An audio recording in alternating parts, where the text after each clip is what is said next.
Ano nga ba talaga yung love? Para sa akin yung love is dalawang taong may respeto.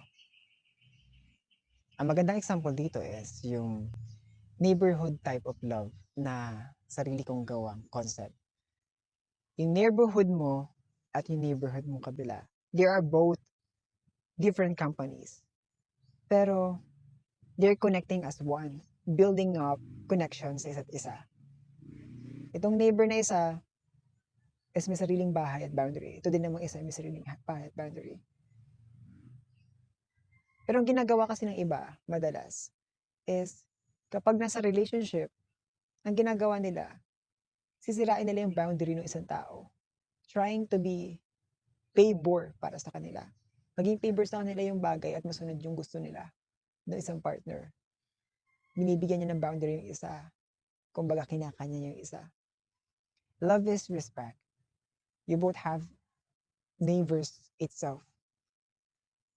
You both have their own comfort zone. Hindi mo kailangang baguhin yung isa't isa. You're sharing, they are sharing bridge to connect, like giving food to each other, sharing food, waking up to sa morning, gigising ng babatiin nila isa't isa. Ba't hindi nila pinanghihimasukan yung teritoryo ng isa't isa? Pero mahal nila isa't isa. Parang vice president and president at iba't ibang mga katungkulan. Hindi mo pwedeng sabihin na bakit di mo nagagawa yung mga kagaya kong gawin bilang isang president sa vice president. Bakit hindi mo gawin yung ginagawa ko? Bakit di mo kayang gawin? If you are in a relationship, you must know that individual have their own purpose before you enter sa relationship. Alam mo kung ano yung kaya nilang gawin sa sarili nila. You must know your partner or kung kilala mo yung kasama mo sa buhay. Para alam mo yung kaya nilang gawin. Dapat naunawaan mo yung ganito yung kaya niyang gawin, yung kaya mong gawin. At kapag meron kayong issue or meron hindi kayang ayusin, with respect na, alam mo, President, hindi ko kaya itong gawin. Alam kong kaya mo itong gawin kasi nagawa mo na to. Hindi yung parang gawin mo to, dapat ito yung gusto ko, ganito yung ganito. Hindi to relationship. A relationship is hindi ipinagsasama yung dalawang individual or grupo. They are having one vision mission sa sarili nila. Connected na sila sa isa't isa pero hindi sila iisa. Kasi kung iisa lang yung batas o isa lang yung kaganapan dun sa loob ng kumpanya, it would make nonsense.